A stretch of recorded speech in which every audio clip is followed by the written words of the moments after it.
जय हिंद साथियों, कैसे हो। उम्मीद करता हूँ आप मस्त होंगे, स्वस्थ होंगे, अपनी पढ़ाई कंटिन्यू कर रहे होंगे। दोस्तों, हिंदी व्याकरण की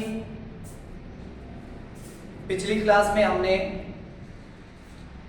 व्याकरण क्या होता है उसके बारे में जाना, भाषा क्या है, किसे कहते हैं उसको समझा,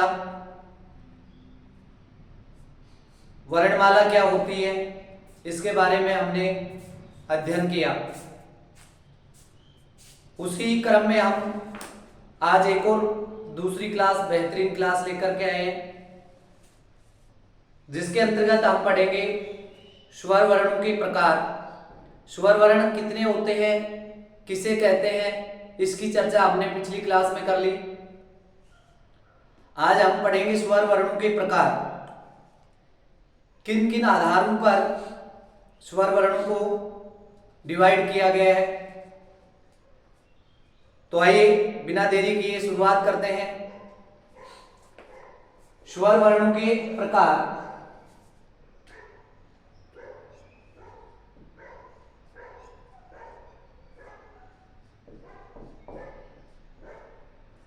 स्वर वर्णों के प्रकार।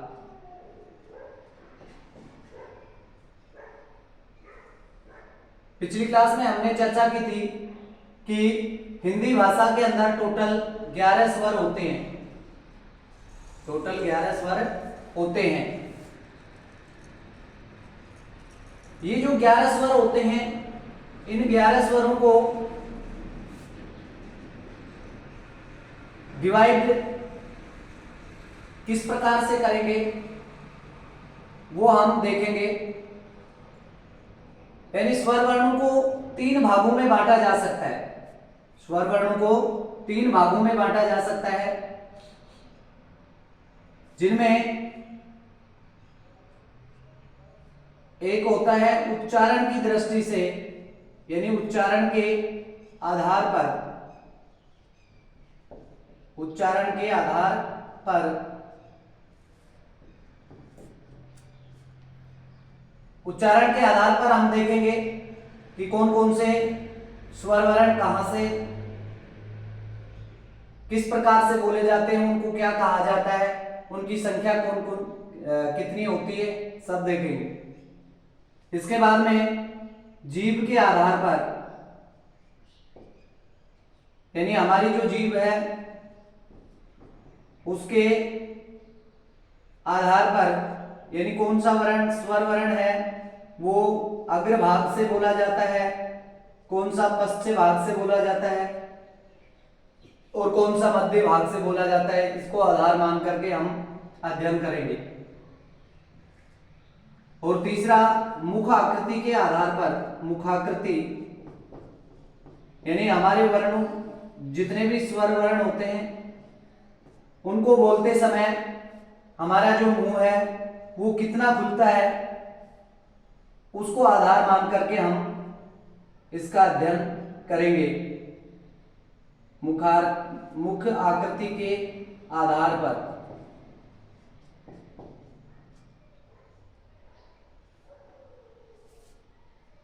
स्वर वर्णों को कितने भागों में बांटा जा सकता है, यहां से प्रश्न आए कि स्वर वर्णों को कितने भागों में बांटा जा सकता है, तो आपको ध्यान रखना है उच्चारण के आधार पर, जीभ के आधार पर और मुख आकृति के आधार पर। मुख आकृति के आधार पर स्वर वर्णों को 3 भागों में बांटा गया है। स्वर वर्णों को 3 भागों में बांटा गया है। उच्चारण के आधार पर सबसे पहले देखेंगे उच्चारण के आधार पर।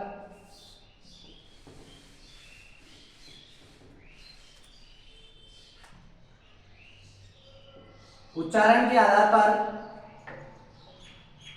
किन किन नामों से जानते हैं और कौन कौन से वर्ण आएंगे, इसको हम देखेंगे। ऐसे यहां तक पिछली क्लास में भी हमने चर्चा की थी। उच्चारण के आधार पर स्वर वर्णों को 3 भागों में बांटा जा सकता है। इसकी चर्चा हमने पिछली क्लास में भी कर ली। आज थोड़ा सा इसके बारे में दोबारा से देखते हैं, उसके बाद में आगे बढ़ेंगे। यानी उच्चारण के आधार पर स्वर वर्णों को 3 भागों में बांटा जा सकता है। स्वर वर्णों के प्रकार,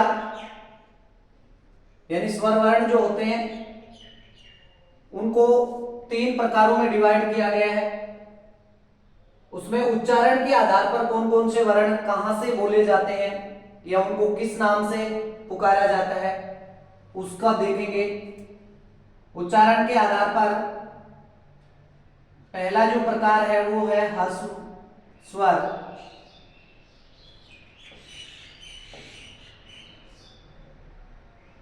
उसके बाद में दीर्घ स्वर और नंबर 3 पे क्लुप्त स्वर।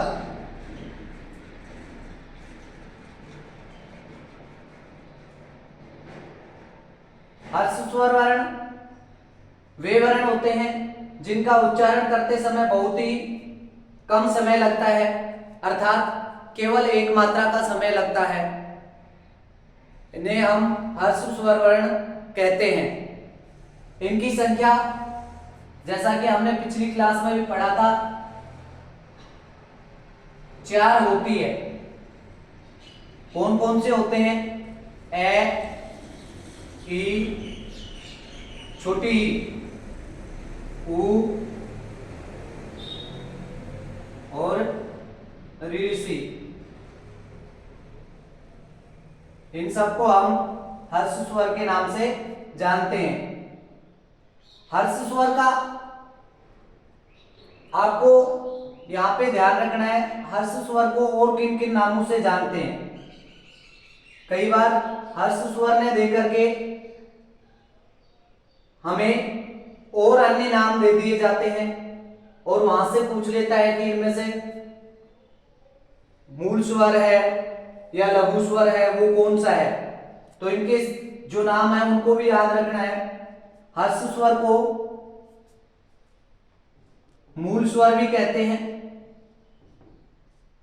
या फिर इसी को लघु स्वर भी कहते हैं। और चूंकि इनका उच्चारण करते समय केवल एक मात्रा का समय लगता है तो इसको एक मात्रिक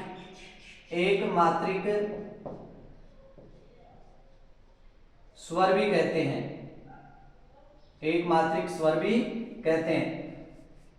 दोस्तों इसका विशेष ध्यान रखना है, ह्रस्व स्वर जिसे मूल स्वर भी कहते हैं, लघु स्वर भी कहते हैं और एक मात्रिक स्वर भी कहते हैं। संख्या होगी इनकी 4, ए, ई और ऋषि।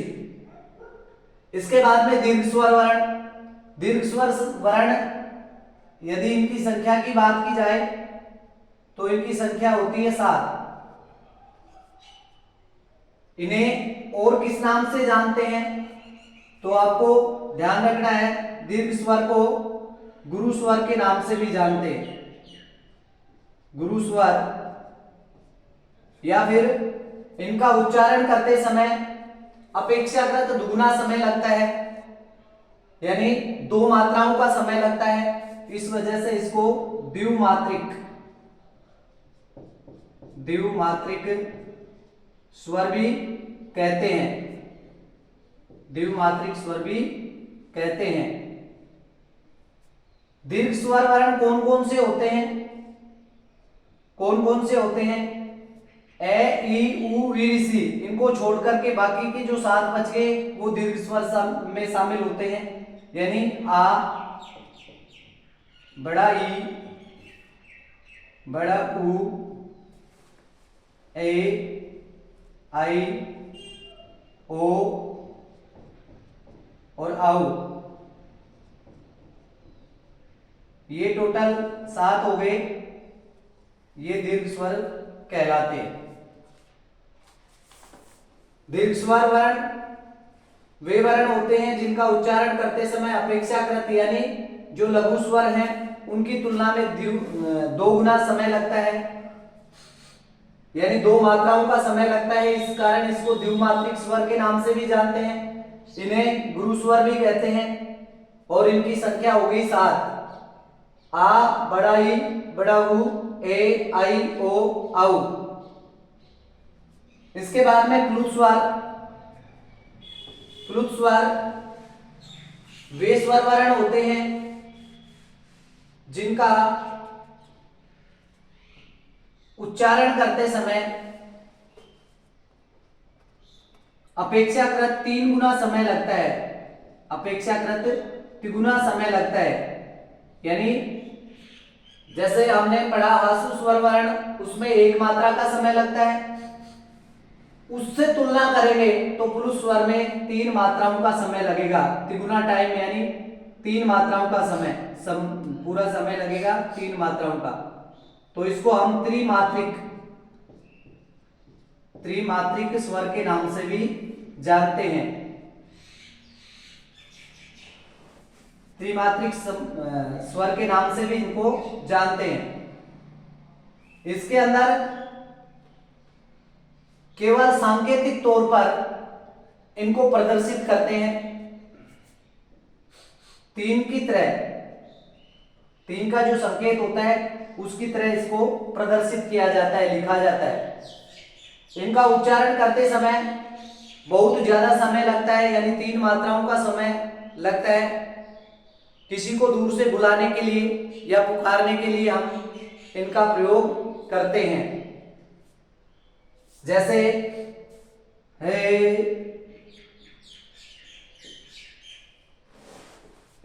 ओ,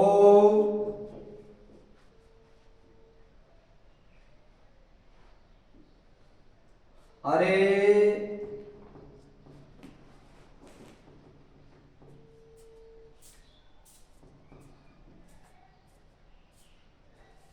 या हम गायत्री मंत्र का उच्चारण करते हैं, क्योंकि वैदिक जो संस्कृत है उसमें इनका प्रयोग ज्यादा हुआ है।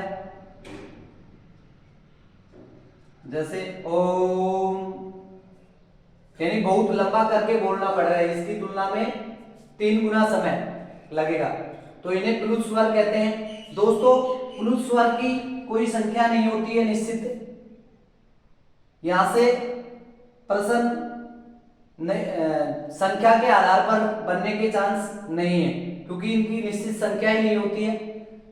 ह्रस्व स्वर की संख्या पूछी जा सकती है, दीर्घ स्वर वर्णों की संख्या पूछी जा सकती है, उनके प्रकार पूछे जा सकते हैं, उनमें से है या नहीं का प्रश्न बन सकता है। जैसे 3 एग्जाम्पल 3 वर्ण डाल देगा यहाँ पे ए बै से दे में, एक हो गया ए, एक हो गया ई, एक दे देगा ऊ, और एक दे देगा दीर्घ स्वर वर्णों में से, जैसे आ दे दिया, ए दे दे, आई दे दे, और फिर वहां पे प्रश्न पूछा जाएगा कि निम्न में से कौन सा ह्रस्व स्वर वर्ण नहीं है।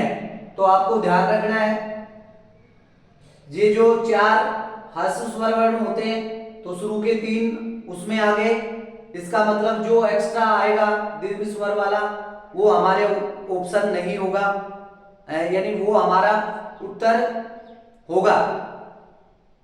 नहीं पूछा है ना, तो वही हमारा उत्तर होगा। प्रश्न की प्रकृति को देख करके उत्तर देने हैं। जैसे दीर्घ स्वर वर्ण पूछे कि निम्न में से दीर्घ स्वर वर्ण कौन सा है, आपको ऑप्शन दे दिया जाएगी ई, उ, ऋषि या ओ, इनमें से दीर्घ स्वर वर्ण कौन सा है, तो कौन सा है पूछा जाएगा, मीन्स एक ही है, ओ, ये तीनों कौन से हैं, ह्रस्व स्वर वर्ण। इस प्रकार से यहां से नॉर्मल प्रश्न पूछा जाता है, जिसको आप अच्छे से समझ चुके हो। उम्मीद करता हूं आप कोई भी प्रश्न यहां से गलत नहीं करोगे। इसके बाद में दूसरा प्रकार पढ़ेंगे हम।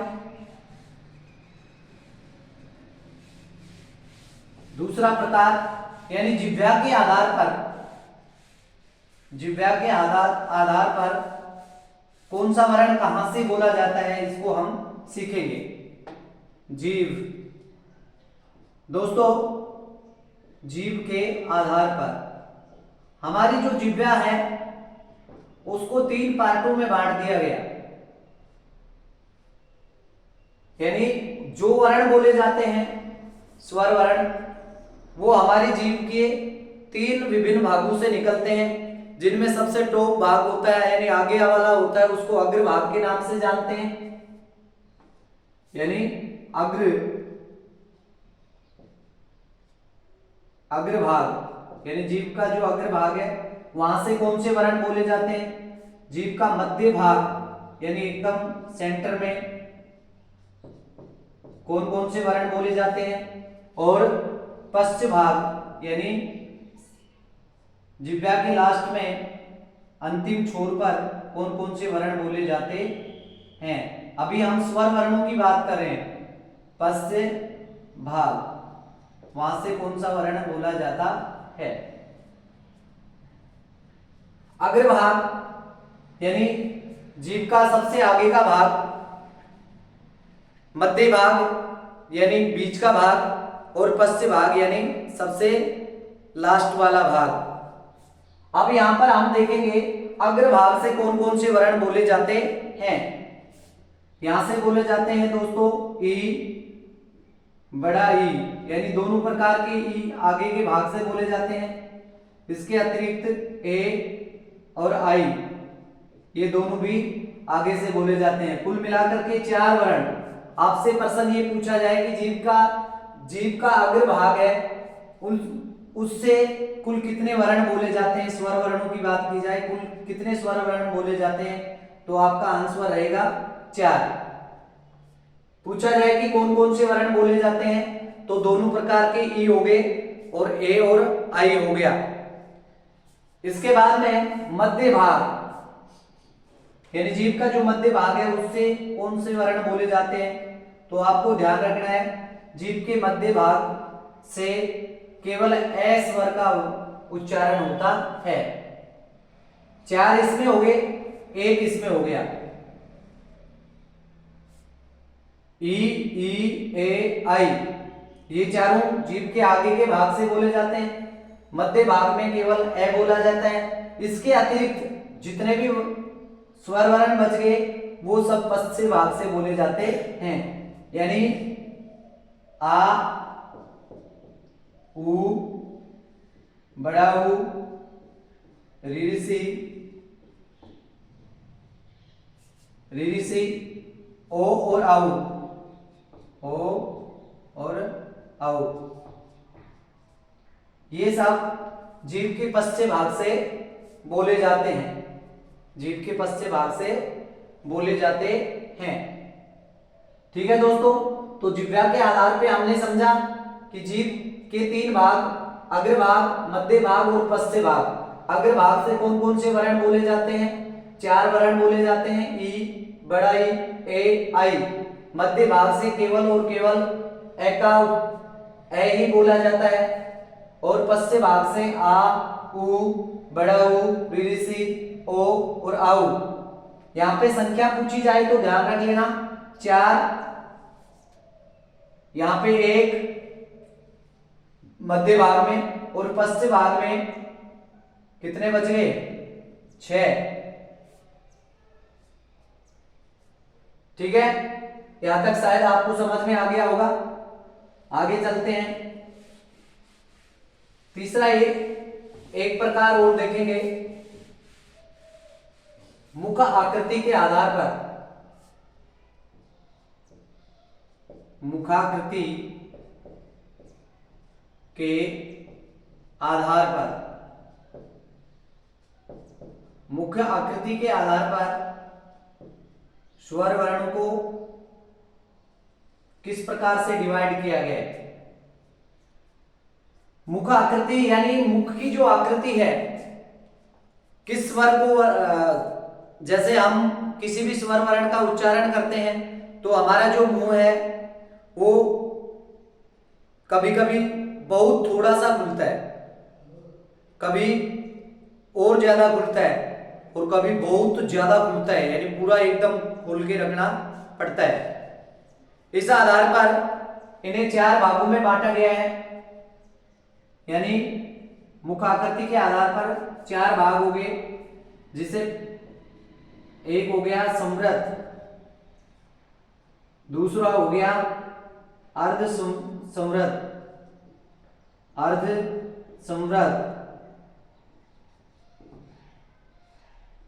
तीसरा हो गया अर्धविवृत,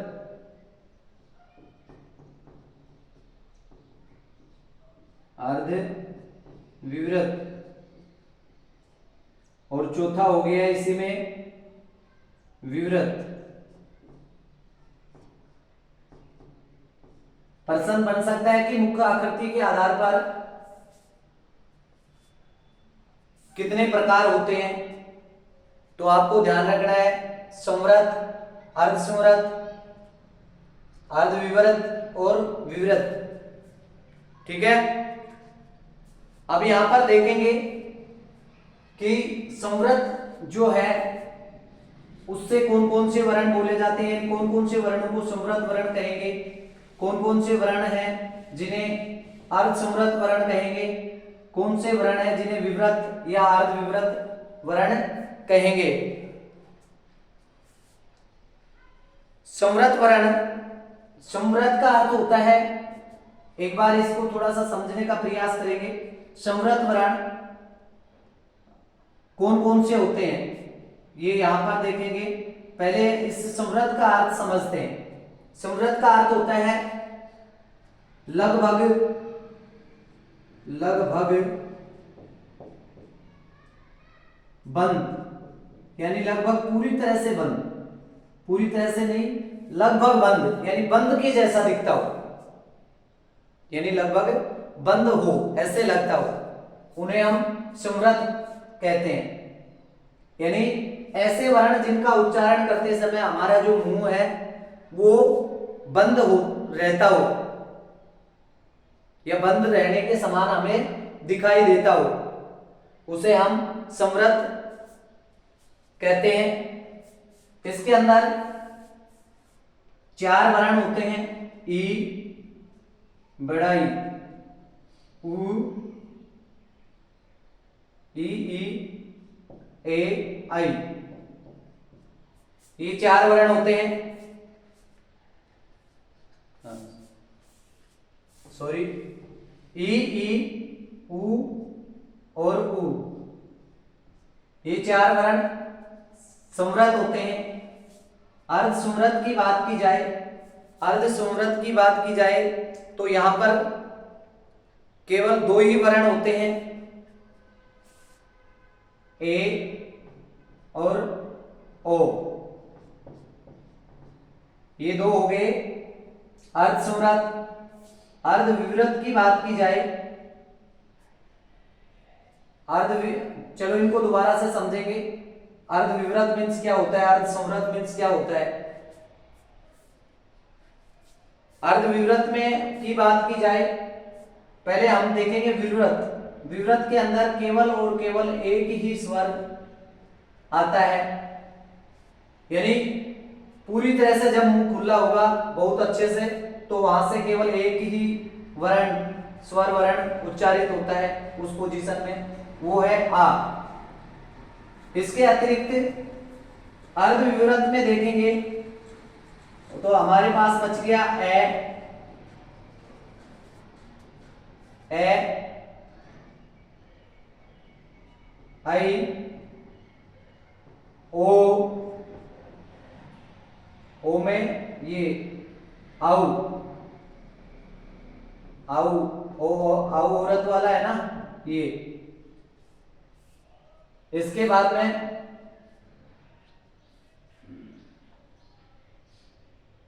एक हमारे पास आगत स्वर होते हैं, आगत स्वर यानी दूसरी भाषाओं से आया हुआ, जैसे इंग्लिश के अंदर से आ गया, हम देखेंगे जैसे डॉक्टर, डॉक्टर, अब यहां पे डा है लेकिन इसके ऊपर ये मात्रा लगी है इस प्रकार की, ये ओ का काम कर रही है, ओ की तरह उच्चारण हो रहा है, आओ की तरह उच्चारण हो रहा है, तो इसको भी हम इसी में मानते हैं, यानी आगत स्वर होता है ये आगत स्वर। जैसे आप देखोगे हॉस्पिटल, हॉस्पिटल,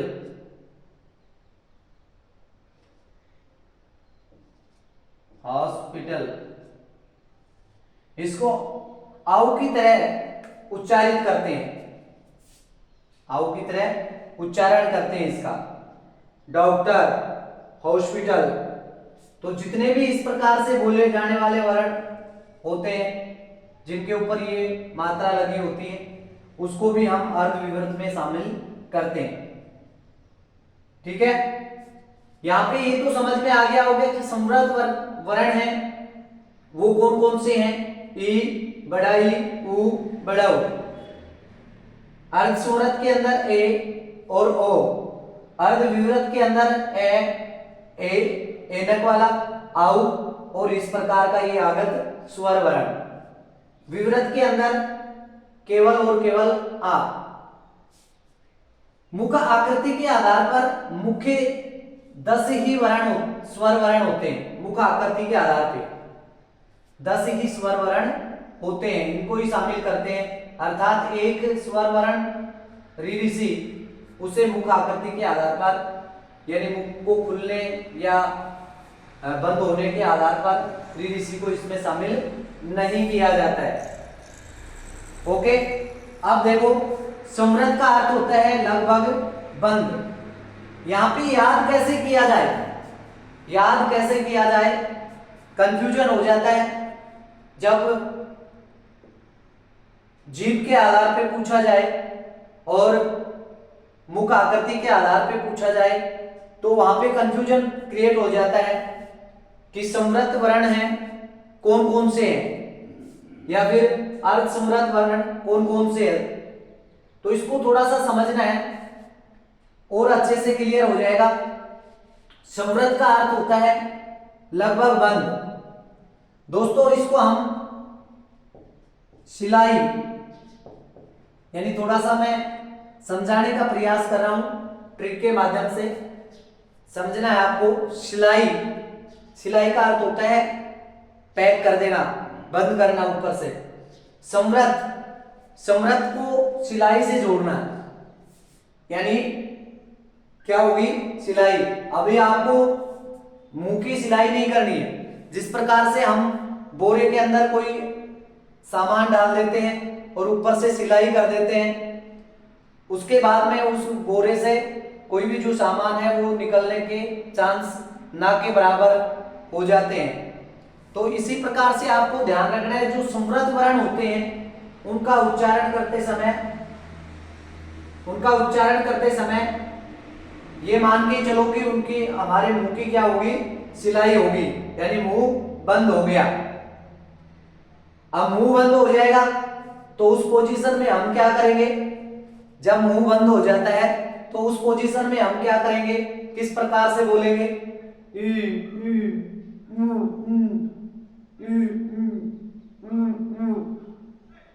इस प्रकार की ध्वनि आएगी यानी ई उ यही करेंगे। इससे ज्यादा उच्चारण स्पष्ट नहीं होगा।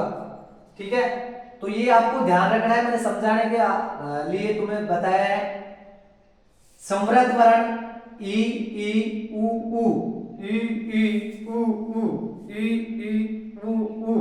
मुंह को बिल्कुल एक प्रकार से बंद की तरह करके फिर बोलना पड़ता है। इसके बाद में अर्ध समृद्ध का अर्थ होता है ये समृद्ध यानी पूरी तरह से बंद हो, अर्ध समृद्ध का यानी आधा खुला हो, आधा तो खुला हो और आधा बंद हो। आधा खुला कह सकते हैं या आधा बंद भी कह सकते हैं, वही बात है। आधा खुलेगा तो आधा बंद और आधा बंद होगा तो आधा खुला। तो अर्ध समृद्ध वे वर्ण होते हैं जिनका उच्चारण करते समय मुंह बंद तो होता है लेकिन इतना भी बंद नहीं होता है जितना समृद्ध वर्णों में होता है, यानी पूरी तरह से बंद नहीं कह सकते, मीन्स आधा खुला। इससे दो वर्ण बोले जाते हैं ए ओ। इसके बाद में अर्ध विवृत ज्यादातर वर्ण, ऐसे तो ज्यादातर तो नहीं कह सकते, 4 इसमें हो गए और 4 ही इसमें। यहां से बहुत आसानी से वर्णों का उच्चारण हो पाता है, यानी जिन जिन वर्णों को हम बहुत आसानी से बोल सकते हैं वो अर्ध विवृत में आते हैं। ए, ऐसे पता ही नहीं चलेगा कि मुंह को खोलना पड़ रहा है या मुंह को बंद करना पड़ रहा है।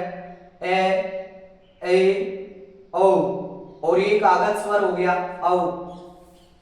और एक वर्ण होता है जो विवृत होता है, यानी जब भी इसका उच्चारण करेंगे तो मुंह पूरी तरह से खुल जाएगा, मुंह पूरी तरह से खुल जाएगा।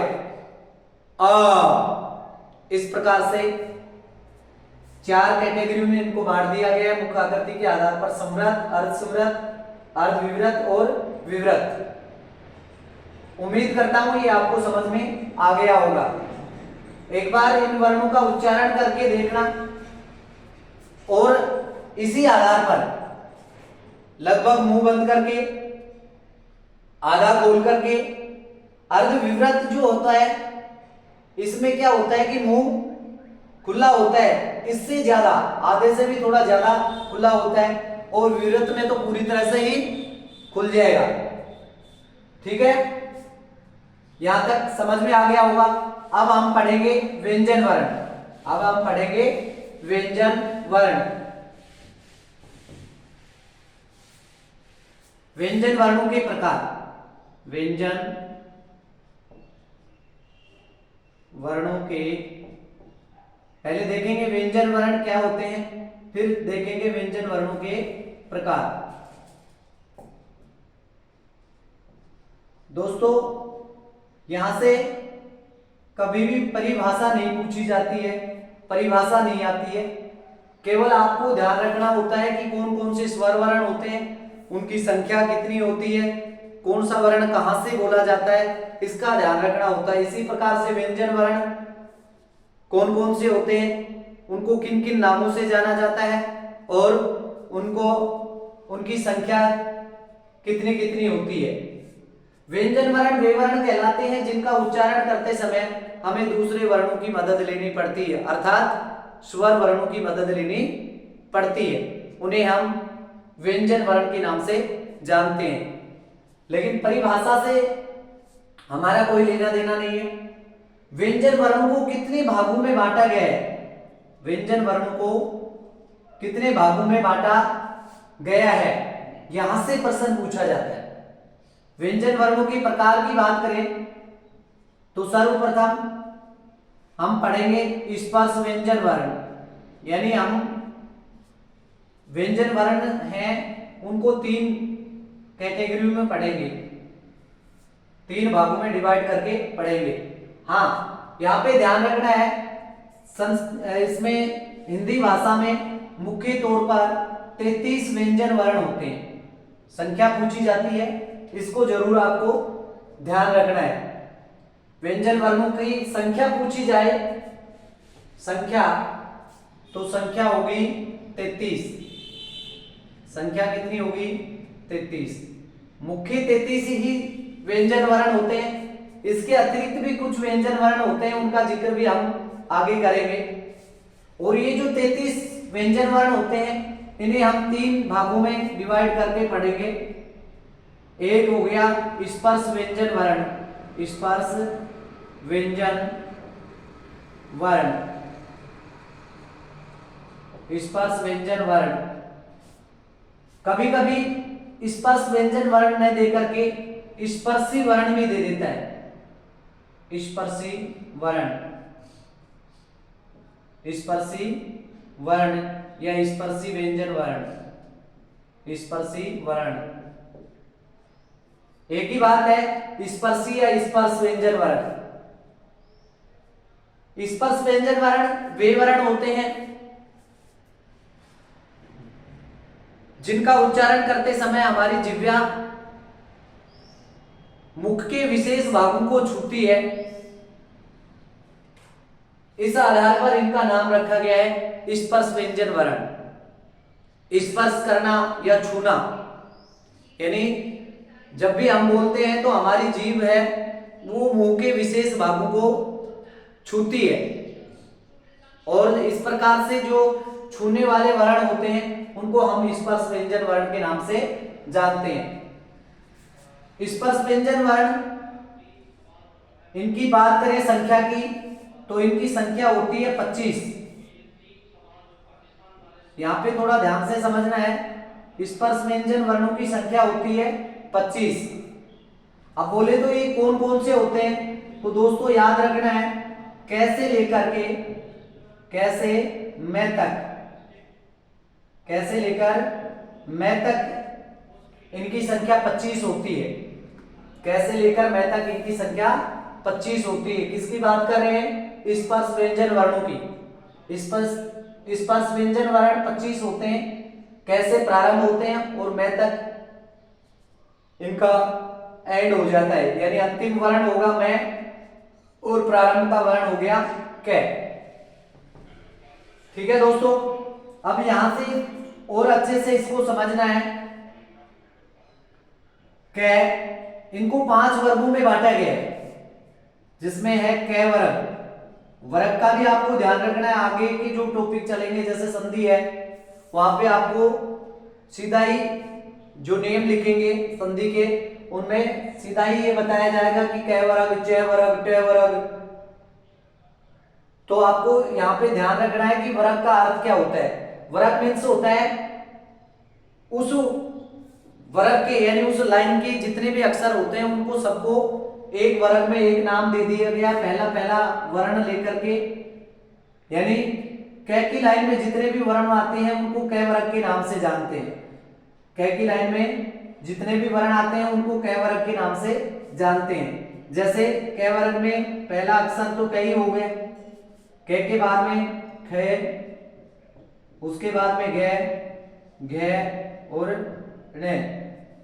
इस प्रकार से ये कितने हो गए 5, एक लाइन में 5। अब ये 5 वर्ग होते हैं कै वर्ग, एक होता है चै वर्ग, एक होता है टे वर्ग, एक होता है तै वर्ग और एक होता है पै वर्ग। ठीक है दोस्तों, याद रखना है। चलो मैं यहां पे लिख भी देता हूं। चै वर्ग में चै, छै, जै, झै और ये। चै, छै, जै, झै और ये। चूंकि ये सारे व्यंजन वर्ण हैं तो व्यंजन वर्ण को अकेले में जब भी लिखेंगे तो नीचे हलंत का चिन्ह लगाएंगे। आधा वर्ण होता है टे, टे वर्ग में टे हो गया, थे हो गया, दे हो गया, ढे हो गया और अणे हो गया, टे टे डे डे ने।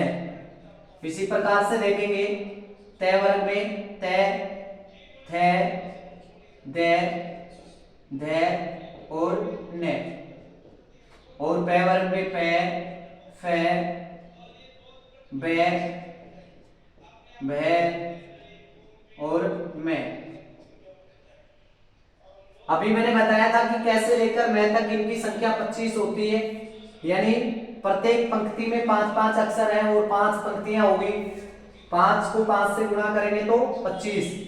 कैसे, यानी इस लाइन में 5, इस लाइन में भी 5, इसमें भी 5, इसमें भी 5 और इसमें भी 5। इस प्रकार से टोटल वर्ण हो गए हमारे पास 25, जिन्हें हम स्पर्श व्यंजन वर्ण के नाम से जानते हैं, जिन्हें हम स्पर्श व्यंजन वर्ण के नाम से जानते हैं। ओके दोस्तों, यहां तक समझ में आ गया होगा। इनकी वर्ग का जरूर ध्यान रखना। कै वर्ग, कै वर्ग का पहला अक्षर क्या होगा, दूसरा क्या होगा, तीसरा क्या होगा, चौथा और पंचम वर्ण क्या होगा। इसी प्रकार से चै वर्ग का पहला, दूसरा, तीसरा, चौथा, पांचवा वर्ण क्या होगा। क्योंकि जब हम आगे संधि करेंगे, संधि पढ़ेंगे तो उस समय इनकी हमें बहुत आवश्यकता होगी, बार बार जिक्र करेंगे हम कै वर्ग, चै वर्ग, टे वर्ग का। यहां तक आपको समझ में आ गया होगा। इसके बाद में इस व्यंजन वर्णों का दूसरा प्रकार देखेंगे। व्यंजन वर्णों का दूसरा प्रकार अंतस्थ व्यंजन वर्ण। अंतस्थ व्यंजन वर्ण।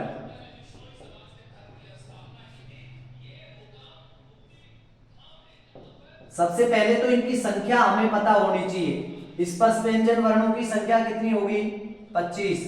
कैसे लेकर मैं तक अभी हमने देखा है। अंतस्थ व्यंजन वर्ण संख्या में होते हैं 4। अंतस्थ व्यंजन वर्ण किसे कहते हैं? अंतः मीन्स होता है अंदर, और स्थ यानी स्थित, यानी जब ये वे वर्ण होते हैं जिनका उच्चारण करते समय हमारी जो प्राणवायु है वो मुख के अंदर ही स्थित रहती है। इन्हें अर्ध स्वर के नाम से भी जानते हैं। नोट करने वाली बात है, इन्हें अर्ध स्वर के नाम से भी जानते हैं। कभी कभी प्रश्न पूछा जाता है यहां से कि अर्ध स्वर कौन से होते हैं, या अर्ध स्वर निम्न में से कौन सा है। अंतस्थ व्यंजन वर्ण, चूंकि स्पर्श व्यंजन वर्ण और हम तीसरा प्रकार पढ़ेंगे उसमें व्यंजन वर्ण, इन दोनों के बीच में स्थित है, इस कारण से भी इसका नाम अंतस्थ व्यंजन रखा गया है। अंत यानी अंदर या बीच में, स्थ यानी स्थित, यानी जो बीच में स्थित होते हैं ऐसे वर्णों को अंतस्थ व्यंजन वर्ण कहते हैं। अंतस्थ व्यंजन वर्णों की संख्या 4 होती है। यहां पे ध्यान रखना है, ये रे, ले और वे, ये 4 अंतस्थ व्यंजन वर्ण होते हैं। अंतस्थ व्यंजन वर्ण को अर्ध स्वर के नाम से भी जानते हैं। इस पे आपको गौर करना है, इसको अच्छे से याद रखना है। इसके बाद में तीसरा प्रकार उष्म व्यंजन वर्ण, उष्म व्यंजन वर्ण, उष्म व्यंजन वर्ण। कुछ व्यंजन वर्ण ऐसे होते हैं जिनका उच्चारण करते समय हमारे मुंह से ऊष्मा निकलती है, मीन्स गर्मी निकलती है, उन्हें हम उष्म व्यंजन वर्ण कहते हैं। इनकी संख्या 4 होती है, इनकी भी संख्या 4 होती है। कौन कौन से होंगे?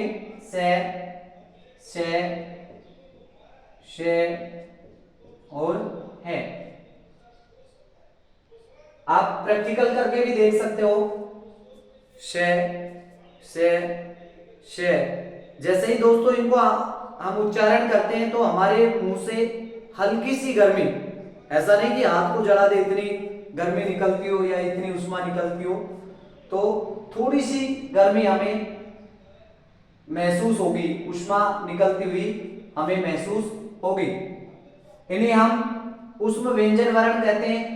संख्या पूछी जाए तो इनकी भी संख्या 4 ही होती है। अंतस्थ व्यंजन वर्णों की संख्या भी 4 होती है और स्पर्श व्यंजन वर्णों की संख्या 25 होती है। यहां तक आपने अच्छे से समझ लिया होगा। अब इसके अतिरिक्त 2 या 2 से अधिक व्यंजन वर्णों से मिलकर के भी कुछ वर्ण बने हुए होते हैं। यानी हिंदी वर्णमाला की बात करें, जिस दिन से हम पढ़ना स्टार्ट किए थे हिंदी, उस दिन से हमने यानी वर्णमाला सबसे पहले वर्णमाला ही सीखी जाती है।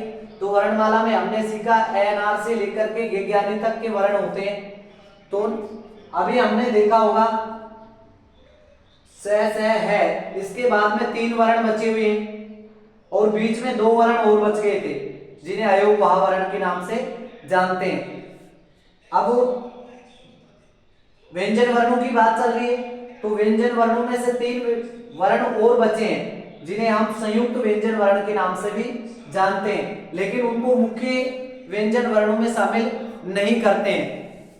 क्यों नहीं करते हैं? उसका रीजन ये है कि ये जो है तक हमने व्यंजन वर्ण सीखे हैं, उन्हीं में से कुछ वर्णों को जोड़ करके, मिला करके और उनको बनाया जाता है।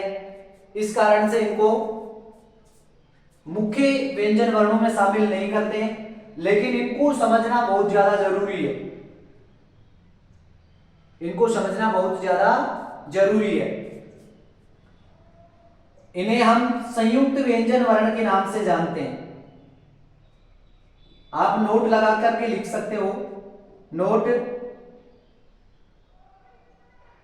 इनके अतिरिक्त यानी जो हमने लिख लिए ऊपर, इनके अतिरिक्त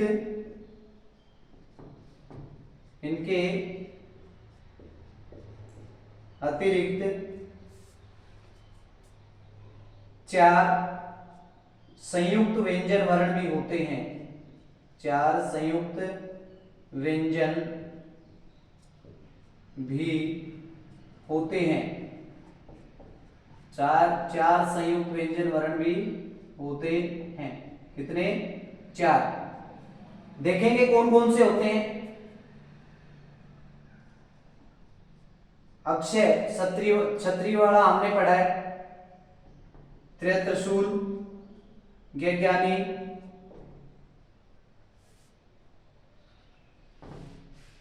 अब इनकी बनावट देखेंगे।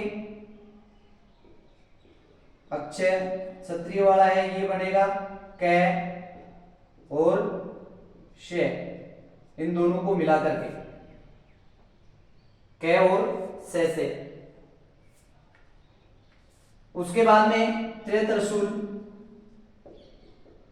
तय प्लस रे, इन दोनों को मिला करके बनता है। इसी प्रकार से ज्ञानी, इसका तो और भी विशेष ध्यान रखना है। ये जय और ये, इन दोनों को मिला करके बनता है।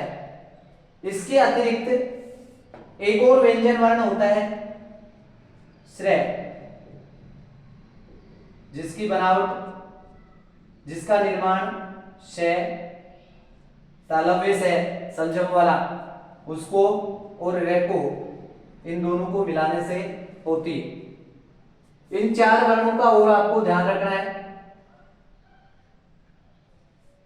ठीक है दोस्तों, उम्मीद करता हूं यहां तक आपको बहुत अच्छे से समझ में आ गया होगा, बहुत अच्छे से समझ में आ गया होगा।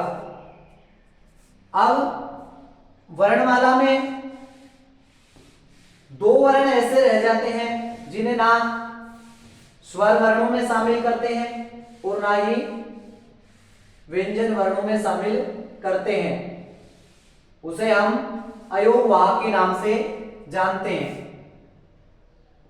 अयोगवाह है।